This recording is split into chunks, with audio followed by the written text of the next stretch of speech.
Sejarah Islam penuh dengan tokoh-tokoh besar, tetapi hanya sedikit yang dapat menandingi kehebatan Khalid bin Walid, panglima perang yang tak terkalahkan.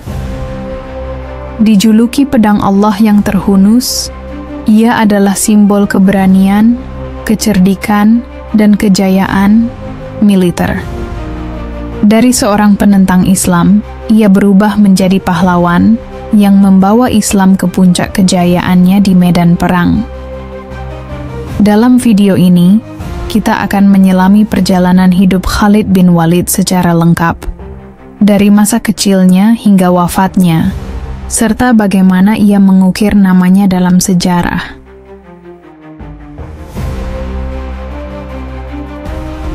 Khalid bin Walid lahir di Makkah dalam keluarga Bani Makhzum, salah satu suku Quraisy yang paling berpengaruh. Ayahnya, Walid bin Mughirah, adalah seorang pemimpin Quraisy yang kaya dan dihormati. Keluarganya dikenal sebagai ahli dalam urusan militer, dan Khalid tumbuh dalam lingkungan yang mengutamakan kekuatan serta strategi perang. Sejak kecil, ia telah dilatih untuk menjadi pejuang. Ia belajar menunggang kuda dengan kecepatan tinggi, menggunakan pedang, tombak, dan busur dengan mahir, serta memahami taktik perang. Kemampuannya dalam bertempur sudah terlihat sejak usia muda, dan ia segera menjadi salah satu prajurit terbaik di sukunya. Namun, pada masa awal Islam, Khalid adalah salah satu orang yang paling gigih menentang ajaran Nabi Muhammad.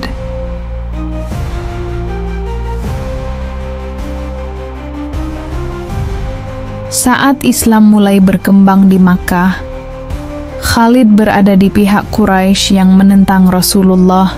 Ia tidak ikut serta dalam perang Badar, tetapi setelah melihat kekalahan Quraisy dalam pertempuran itu, ia bersumpah untuk membalas dendam.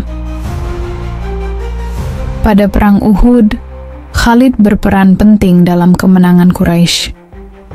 Awalnya, pasukan Muslim unggul dan hampir menang. Namun, Khalid melihat kelemahan dalam formasi mereka, yaitu pasukan pemanah yang meninggalkan pos mereka karena tergiur harta rampasan perang. Khalid memanfaatkan momen ini dan melakukan serangan mendadak dari belakang, menyebabkan kekalahan besar bagi kaum muslimin. Kemenangan ini mengukuhkan reputasi Khalid sebagai ahli strategi perang.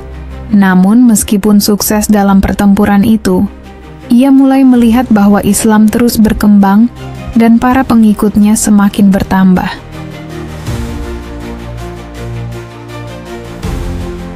Setelah perjanjian Hudaybiyah, Khalid mulai berpikir ulang tentang Islam. Ia melihat bagaimana Rasulullah dan para sahabat tetap teguh dalam keimanan mereka, meskipun menghadapi berbagai rintangan. Akhirnya, ia memutuskan untuk memeluk Islam. Bersama Amr bin Ash dan Utsman bin Talhah, Khalid pergi ke Madinah untuk bertemu Rasulullah. Ketika sampai di sana, ia disambut dengan penuh kasih dan dimaafkan atas perbuatannya di masa lalu. Rasulullah kemudian memberinya gelar pedang Allah yang terhunus, tanda bahwa ia akan menjadi salah satu ujung tombak dalam perjuangan Islam.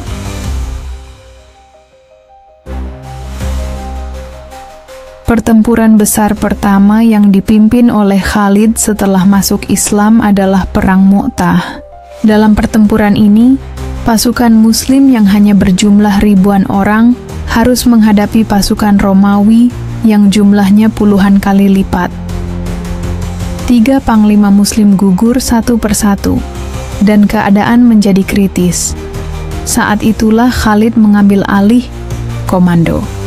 Dengan strategi cerdas, ia mengatur ulang pasukan, membuat musuh mengira bahwa bala bantuan Muslim telah datang. Dengan taktik ini, ia berhasil menyelamatkan pasukan Muslim dari kehancuran total dan mundur dengan selamat. Setelah pertempuran ini, Khalid semakin dikenal sebagai ahli strategi militer yang luar biasa. Saat Rasulullah memimpin pasukan Muslim untuk menaklukkan Makkah, Khalid diberi tugas untuk memimpin salah satu pasukan. Ia menunjukkan kepatuhan dan kedisiplinan tinggi dalam mengikuti perintah Rasulullah untuk tidak menumpahkan darah kecuali dalam keadaan darurat. Setelah penaklukan Makkah, Khalid kembali menunjukkan kehebatannya dalam Perang Hunain, di mana pasukan Muslim sempat terdesak, tetapi akhirnya menang berkat keberanian dan strategi Khalid. Ia juga berperan dalam pengepungan kota Taif, meskipun kota itu akhirnya bertahan lebih lama sebelum masuk Islam secara damai. Setelah Rasulullah wafat, beberapa suku Arab memberontak dan keluar dari Islam. Khalid bin Walid ditugaskan untuk menumpas pemberontakan ini dalam Perang Ridha. Salah satu pencapaiannya adalah mengalahkan Musailamah al-Kadzab, seorang nabi palsu yang mengancam persatuan Muslim. Puncak kejayaan Khalid terjadi dalam Perang Yarmuk, di mana ia memimpin pasukan Muslim melawan Kekaisaran Romawi. Dengan jumlah pasukan yang jauh lebih sedikit, Khalid menggunakan strategi cerdas seperti serangan balik cepat dan manuver taktis untuk mengalahkan Romawi. Kemenangan ini menjadi salah satu pertempuran paling menentukan dalam sejarah Islam, membuka jalan bagi ekspansi Islam ke wilayah Syam dan sekitarnya. Meskipun tak terkalahkan di medan perang, perjalanan Khalid tidak selalu mulus. Di masa pemerintahan Khalifah Umar bin Khattab, ia diberhentikan dari jabatannya sebagai panglima perang. Namun, Khalid tidak pernah merasa kecewa atau membangkang. Ia tetap setia pada Islam dan menghabiskan sisa hidupnya dalam ketenangan. Sebelum wafat, ia berkata dengan penuh haru, "Aku telah bertempur dalam ratusan pertempuran, namun kini aku mati di atas tempat tidurku seperti orang biasa. Tidak ada satupun bagian tubuhku yang tidak memiliki bekas luka akibat pedang, tombak, atau panah musuh." Khalid bin Walid wafat dalam keadaan sederhana, tanpa harta yang berlimpah, karena ia telah mengabdikan hidupnya sepenuhnya untuk Islam. Khalid bin Walid adalah sosok luar biasa dalam sejarah Islam. Dari seorang musuh Islam, ia berubah menjadi pahlawan besar yang memainkan peran penting dalam ekspansi Islam. Dengan strategi militer yang brilian, keberanian yang luar biasa, dan kesetiaan yang tak tergoyahkan, ia menjadi inspirasi bagi para pemimpin dan pejuang sepanjang zaman. Kisahnya adalah bukti bahwa seseorang bisa berubah, dan dengan tekad serta keyakinan yang kuat, ia bisa menjadi legenda yang dikenang sepanjang masa. Terima kasih telah menonton.